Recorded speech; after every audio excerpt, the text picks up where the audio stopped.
అనాథల ఆశ్రమం నడుతుంది దుర్గమ్మ. ఇక్కడ రామ్మా, ఇక్కడ కూర్చో. నమస్తే అమ్మా. మీరు దుర్గమ్మ మీరేమ్మా?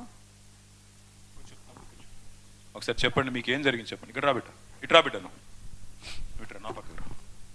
మీరు చెప్పండి దుర్గమ్మ, ఏమైంది, ఎట్ట జరిగింది?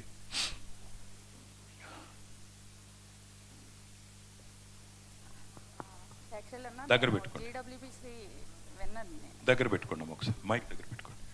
నేను దుబాయ్లో జీడబ్ల్యూపీసీలో తెలుసమ్మా, గల్ఫ్ వర్కర్స్ ప్రొటెక్షన్ కమిటీ అని గుండెల నరసింహ చేస్తాడు కదా, దాంట్లో నేను లేడీస్ సెక్రటరీని. ఓకే అమ్మా. అయితే నాకు ఒక ఆశ ఉంది, ఆశ్రమం పెట్టాలి అని చెప్పేసి. పిల్లల్ని ఇలాగే అక్కడ చూశాను నేను చాలామందిని. అన్ని ఆస్తులు సంపాదించుకుని కూడా చచ్చిపోతే అక్కడి నుంచి బాక్సుల్లో పంపించాలి. అది మేము దగ్గరుండి చేశాను, నా దగ్గర ఫొటోస్ అన్నీ కూడా ఉన్నాయి. చేసాం. ఆ ఆశతోటి నాకు ఒక గానొక కొడుకు, నేను ఒక ఆశ్రమం పెట్టాలి, పిల్లల్ని పెంచాలి అని చెప్పేసి నేను అప్పుడే కాంగ్రెస్ గవర్నమెంట్లోనే నేను ల్యాండ్ తీసుకున్నానండి. ఏ సంవత్సరంలో అమ్మా? 2013లో, 13లో.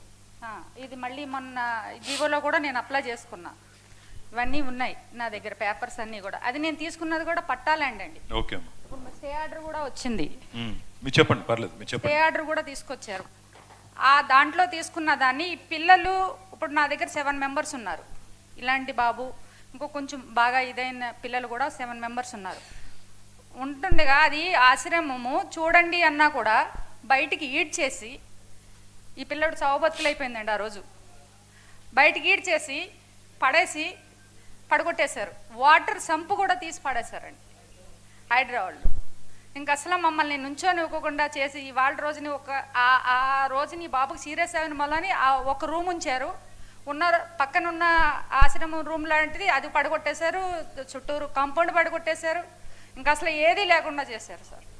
ఆ పట్టా భూముల్లో ఉన్న ఇళ్ళు కూడా చిన్న చిన్న పిల్లలు, వాళ్ళని కూడా బయటకు లాగేసి ఆ ఫ్యామిలీని కూడా వచ్చారు కూడా ఫ్యామిలీలు కూడా పిల్లల్ని తీసుకుని మరీ ఘోరంగా చేసి, మరీ దుర్మార్గంగా చేసిన ఈ ప్రభుత్వం, ఈ హైడ్రా మనుషులు మరీ వరస్ట్గా మాట్లాడుతున్నారండి. మాట్లాడే విషయంలో కూడా మరీ వరస్ట్. ఇప్పుడున్నారు, నిన్న కూడా వచ్చి నీదేదో ఉంచాము, నువ్వు నోరు మూసుకుని ఉంటావో ఉండు, లేదంటే తీసి పడేస్తాం. దేన్ని తీస్తారు? ఇగో నా దగ్గర ఆల్రెడీ స్టే ఆర్డర్ కూడా తెచ్చుకున్నాను నేను. కోర్టు నుంచి స్టే ఆర్డర్ ఇదిగోండి తీసుకొచ్చా మీకు.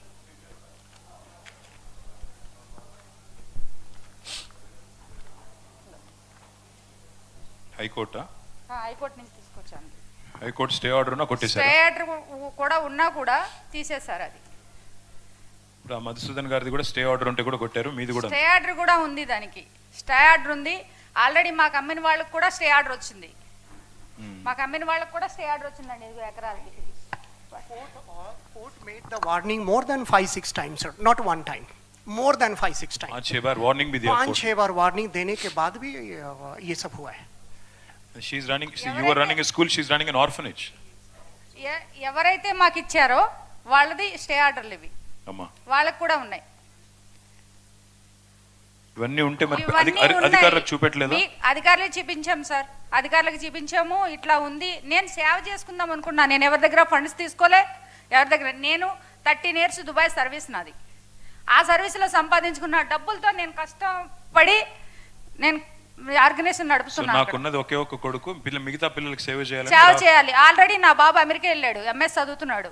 వాళ్ళ లైఫ్ వాడు చూసుకుంటాడు. మగపిల్లాడు, ఆడపిల్ల కాదు. నేను కట్నం ఇచ్చి పెళ్లి చేయాలి, వాడు వెనకాల పరిగెస్తాలంటాకి. బాబు వాడికి లైఫ్ చదివిచ్చేసాం, అయిపోయింది. నేను ఒకదాన్ని, నేను పిల్లల్ని చూసుకోవాలి. ఎందుకంటే నా చిన్న తమ్ముడు వికలాంగుడు, వాడంటే నాకు ప్రాణం, చనిపోయాడు. ఆ బాబు సంకల్పంగా నేను ఈ ఆశ్రమం నడపాలని చెప్పేసి ఫస్ట్ ఆ బాబు ఉన్నా కాడి నుంచి నాకు ఆశ ఉంది. నాకు ఇప్పుడు కూడా అదే ఆశ. నాకు ఏమీ వద్దు సార్. నేను చనిపోయే లోపలైనా సరే ఆ ఆశ్రమంలో 10 మంది పిల్లలు బతుకుతున్నారంటే నాకు చాలు. అంతకు మిక్కిలి నాకు ఆశలు ఏమీ లేవు. ఈ విషయాన్ని ఇది చెంబుపూర్ రాజన్నకి తెలుసు, మన వివేకాన్నకి తెలుసు. ఇద్దరు కూడా చెంబుపూర్ రాజన్న ఈ ట్రిప్ మాత్రం నీకు కంపల్సరీ ఆశ్రమం పెద్దగా చేద్దామమ్మా, నువ్వు ఎంతమందిని జాయిన్ చేసుకుంటే అంతమందిని జాయిన్ చేసుకో అని చెప్పి వాదా ఇచ్చారు నాకు ఇద్దరు కూడా. దురదృష్టం మన గవర్నమెంట్ రాలేదు, అది రాలేదు కదా, అందుకనే ఇలా అయిపోయింది సార్ మాది. ఈ పిల్లల్ని మీరేం చేస్తారో ఆశ్రమం ఇంకో ఒక్కటే రూమ్ ఉంది, ఇది ఒకటే ఉంది. ఇప్పుడు ఇలా ఉండే ప్లేసు ఇప్పుడు ఇలా చేస్తారండి.